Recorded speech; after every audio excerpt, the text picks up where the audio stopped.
Hello everyone, welcome back to my YouTube channel. दोस्तों, उम्मीद करती हूँ आप सभी बहुत अच्छे होंगे और अपनी पढ़ाई में व्यस्त होंगे। तो आज के इस वीडियो में हम लोग प्राचीन भारत में महाजनपद के एमसीक्यूज क्वेश्चन को देखने वाले हैं, जो कि बहुत इंपॉर्टेंट है। तो आइए शुरुआत करते हैं। देखते हैं पहला क्वेश्चन। निम्न में से किस बौद्ध ग्रंथ में 16 महाजनपदों का उल्लेख है? किस बौद्ध ग्रंथ में 16 महाजनपदों का उल्लेख है? अंगुत्तर निकाय, मध्यम निकाय, खुद्दक निकाय या दीर्घ निकाय? तो हमारा सही आंसर हो जाएगा ऑप्शन ए, अंगुत्तर निकाय। किस बौद्ध ग्रंथ में 16 महाजनपदों का उल्लेख है? तो अंगुत्तर निकाय हमारा सही आंसर हो जाएगा। बौद्ध ग्रंथ अंगुत्तर निकाय, महावस्तु एवं जैन ग्रंथ भगवती सूत्र में 16 महाजनपदों का उल्लेख मिलता है। 16 महाजनपदों में मगध सर्वाधिक शक्तिशाली था।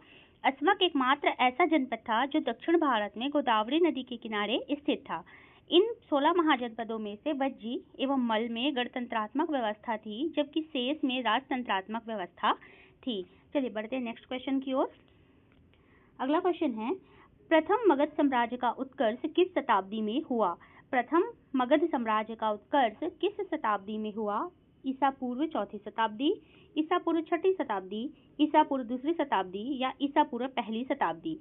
तो हमारा सही आंसर हो जाएगा ईसा पूर्व छठी शताब्दी। प्रथम मगध साम्राज्य का उत्कर्ष ईसा पूर्व छठी शताब्दी में हुआ था। हर्यक वंश के शासक बिंबिसार ने ब्रह्मदत्त को पराजित कर मगध साम्राज्य की स्थापना की, अतः उसे ही मगध साम्राज्य का वास्तविक संस्थापक माना जाता है। इसकी प्राचीन राजधानी राजगृह या गिरिव्रत थी। कालांतर में यह राजधानी पाटलिपुत्र प्राचीन राजधानी राजगृह या गिरिव्रत थी। कालांतर में यह राजधानी पाटलिपुत्र स्थानांतरित हुई। इसने अवंती के राजा चंद्रप्रद्योत के पांडु रोग, पीलिया रोग के उपचार के लिए अपने राजवैद्य जीवक को उज्जैन भेजा था। अगला क्वेश्चन है, महाभारत के अनुसार उत्तरी पांचाल की राजधानी थी। महाभारत के अनुसार उत्तरी पांचाल की राजधानी क्या थी? हस्तिनापुर, इंद्रप्रस्थ, अहिच्छत्र या मथुरा? तो महाभारत के अनुसार उत्तरी पांचाल की राजधानी अहिच्छत्र थी। महाभारत के अनुसार उत्तरी पांचाल की राजधानी अहिच्छत्र थी। चलिए इसका डेफिनेशन देखते हैं। अहिच्छत्र वर्तमान का बरेली, जो उत्तर प्रदेश में स्थित है। अहिच्छत्र उत्तरी पांचाल की राजधानी थी तथा काम्पिल्य दक्षिण पांचाल की राजधानी थी। कन्नौज का प्रसिद्ध नगर उन दिनों पांचाल प्रदेश में ही स्थित था। आधुनिक पश्चिमी उत्तर प्रदेश इसी जनपद के अंतर्गत आता था। इन दोनों राज्यों को गंगा नदी अलग करती थी। अगला क्वेश्चन देखते हैं। क्वेश्चन नंबर 4 है, मगध के किस प्रारंभिक शासक ने राज्यारोहण के लिए अपने पिता की हत्या की एवं स्वयं इसी कारणवश वह भी अपने पुत्र के द्वारा मारा गया? ऑप्शन ए है बिंबिसार, अजातशत्रु, उदयीन और नागदशक। तो हमारा सही आंसर क्या हो जाएगा? हमारा सही आंसर हो जाएगा ऑप्शन बी, अजातशत्रु। अजातशत्रु ने राज्यारोहण के लिए अपने पिता की हत्या की थी और स्वयं भी इसी कारण से वह अपने पुत्र के द्वारा मारा गया था। चलिए आगे बढ़ते हैं। क्वेश्चन नंबर 4 का डेफिनेशन देखते हैं। मगध के शासक अजातशत्रु ने राज्यारोहण के लिए अपने पिता बिंबिसार की हत्या की थी। अजातशत्रु की हत्या भी उसके पुत्र उदयन द्वारा राज्यारोहण हेतु ही की गई। अजातशत्रु को कुणिक भी कहा जाता है। अजातशत्रु के शासनकाल में राजगृह की सप्तपर्णी गुफा में प्रथम बौद्ध संगीति का आयोजन किया गया था। क्वेश्चन नंबर 5 है, विश्व का पहला गणतंत्र वैशाली में किसके द्वारा स्थापित किया गया था? विश्व का पहला गणतंत्र वैशाली में किसके द्वारा स्थापित किया गया? मौर्य, नंद, गुप्त या लिच्छवी? तो विश्व का पहला गणतंत्र वैशाली में किसके द्वारा स्थापित किया गया था? हमारा सही आंसर हो जाएगा लिच्छवी के द्वारा। वैशाली बिहार के लिच्छवियों ने विश्व का पहला गणतंत्र स्थापित किया था। लिच्छवी वज्जी संघ में प्रमुख थे। वैशाली का संबंध उत्तरी बिहार से है, जो कि वज्जी की राजधानी थी। यहाँ का राजा चेतक था। महावीर स्वामी की माता त्रिशला चेतक की बहन थी। चेतक ने अपने पुत्र चिलन्ना का विवाह मगध नरेश बिंबिसार के साथ किया था। वज्जी संघ 8 गणतंत्रों का समूह था। महात्मा बुद्ध के समय 10 गणतंत्र राज्य थे, जिसमें से 8 वज्जी संघ के अंतर्गत शामिल थे। क्वेश्चन नंबर 6 में आते हैं। प्राचीन श्रावस्ती का नगर विन्यास किस आकृति का है? प्राचीन श्रावस्ती का नगर विन्यास किस आकृति का है? वृत्ताकार, अर्धचंद्राकार, त्रिभुजाकार या आयताकार?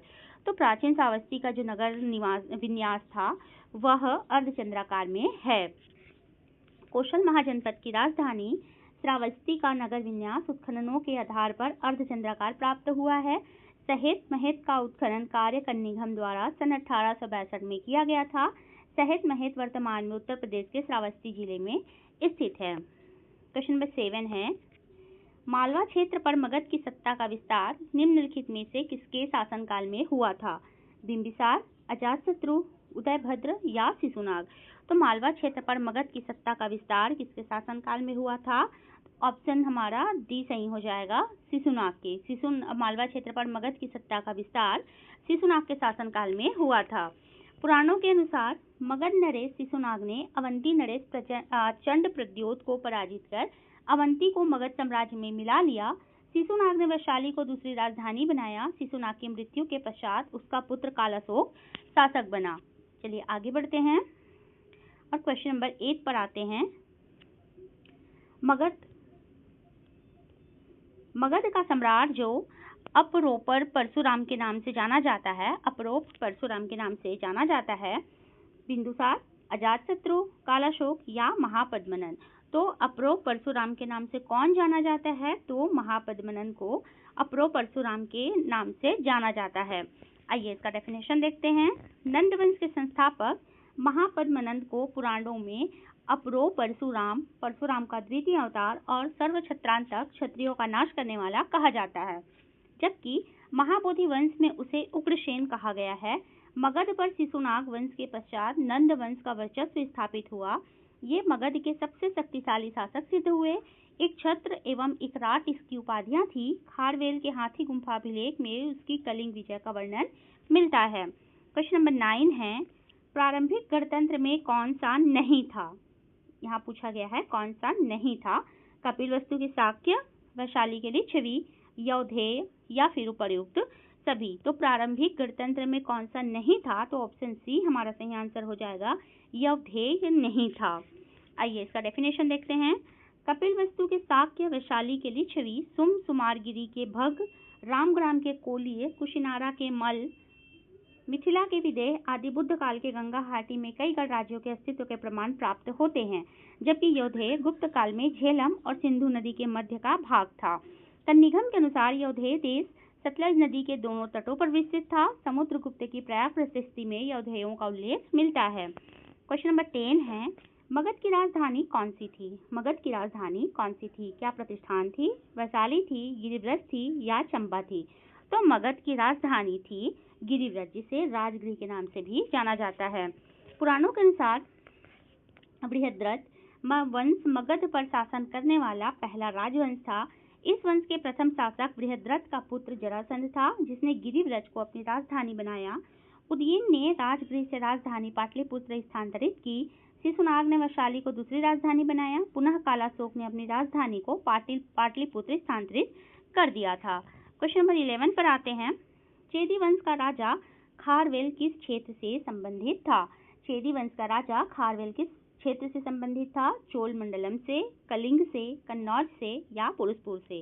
तो चेदी वंश का राजा खारवेल कलिंग क्षेत्र से संबंधित था। किस क्षेत्र से संबंधित था? कलिंग क्षेत्र से संबंधित था।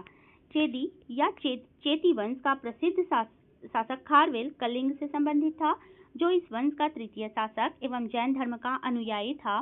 खारवेल के विषय में हाथी गुम्फा, खंडगिरी या उदयगिरी की गुफाओं से साक्ष्य मिलते हैं।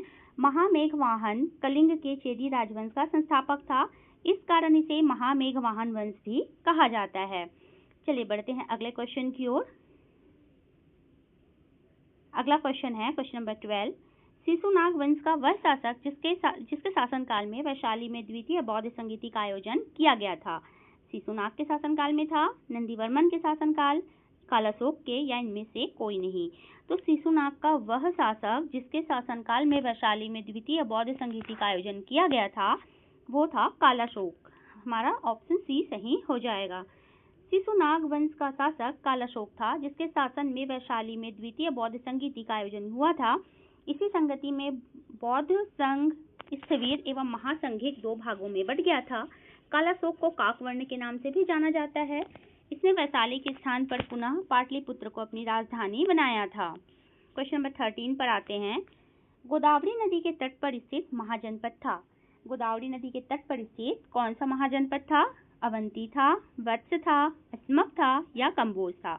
तो गोदावरी नदी के तट पर स्थित जो महाजनपद था वो था अस्मक। ऑप्शन सी हमारा सही आंसर हो जाएगा। 16 महाजनपदों में अस्मक या अस्सक जो दक्षिण भारत के नर्मदा तथा गोदावरी नदियों के मध्य स्थित था, जिसकी राजधानी पैठन या पोतन अथवा पोटिल प्राचीन नाम प्रतिष्ठान था। पोतन एवं पोटिल का संबंध आंध्र प्रदेश से है। अस्मक एक राजतंत्रात्मक राज्य था। क्वेश्चन नंबर 14 है। भारत का कौन सा क्षेत्र प्राचीन काल में अवंतिका के नाम से जाना जाता था? अवध, रुहेलखंड, बुंदेलखंड या मालवा? तो भारत का वह कौन सा क्षेत्र था जिसे प्राचीन काल में अवंतिका के नाम से जाना जाता था? तो मालवा क्षेत्र को पहले अवंतिका के नाम से जाना जाता था। ऑप्शन डी हमारा सही आंसर है। मालवा महाजनपद प्राचीन काल में अवंतिका के नाम से जाना जाता था। यह राज्य दो भागों में विभक्त था। उत्तरी अवंती की राजधानी उज्जैनी तथा दक्षिणी अवंती की राजधानी महिष्मती थी। बौद्ध ग्रंथ महावग्ग जातक के अनुसार अवंती में चंद्रप्रदोत का शासन था। क्वेश्चन नंबर 15 में आते हैं। प्रसिद्ध नैमिषारण्य तीर्थ किस जिले में स्थित है? प्रसिद्ध नैमिषारण्य तीर्थ किस जिले में स्थित है? उज्जैन में स्थित है, मथुरा में स्थित है, सीतापुर में स्थित है या जबलपुर में स्थित है?